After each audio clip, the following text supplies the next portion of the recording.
2017's new Ahmadi Muslim Ijtema was the ideal opportunity to ask UK converts about what it means to be an Ahmadi Muslim. MTN News sat with men and women from many backgrounds, English, American, European and Arab, who shared their stories. I was really curious as to whether or not God still talked to people. And growing up as a Christian, we were told that that was finished. It ended with Jesus. So I had a problem with that because I thought that God should, and if he's eternal, he should always talk. Anyway, one day, I'm a banker, so one day I went to go do some business with some clients, and they were Muslim, some Arab Muslims. And after we concluded our business, I asked them what gave them this conviction about religion. They told me that it was because of their book, the Quran, which God dictated. So I found that rather shocking and intriguing. So I started to investigate the Quran. And the more I looked into it, the more I looked into the life of the Holy Prophet ﷺ, the more I was intrigued, until I resigned myself that this was more likely true than not. So I started to pray about it, and I saw many different dreams. On the other hand, being a former Christian, I thought it was a rather large claim to be the Messiah. So I thought, how many generations have come and gone, lived and died, waiting for this Messiah? I mean, what are the odds that in my lifetime I would come to know, let alone accept him?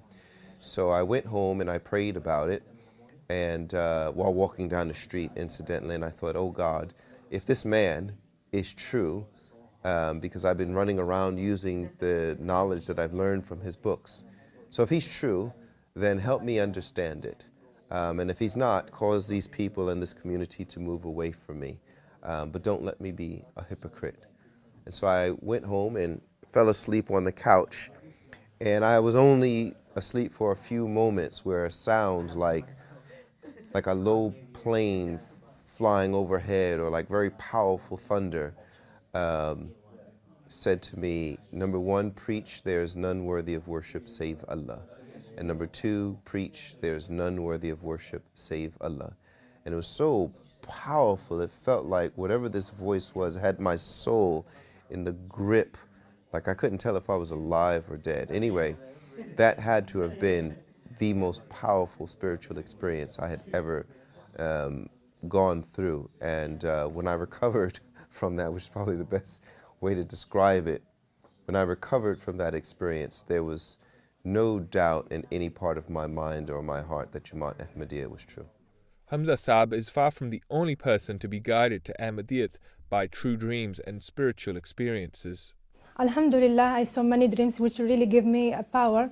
The first time I see to myself, maybe this is only psychology saying things, because I'm thinking too much about this. Maybe that's why I'm dreaming, or I'm saying that.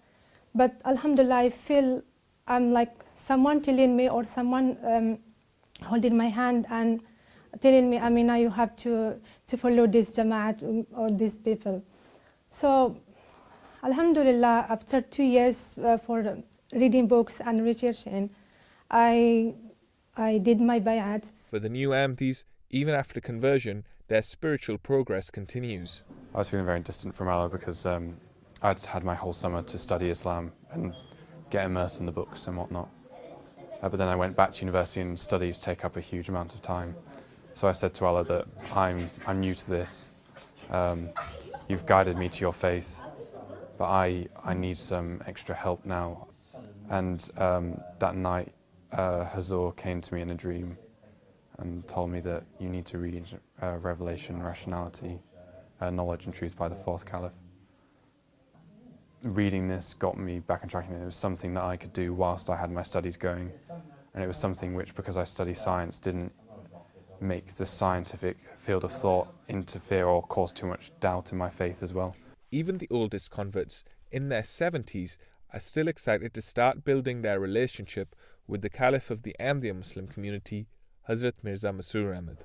Yeah, I think we were building a bridge between Hazur and myself. And I was very honored about that. And I'm following it up to this event today.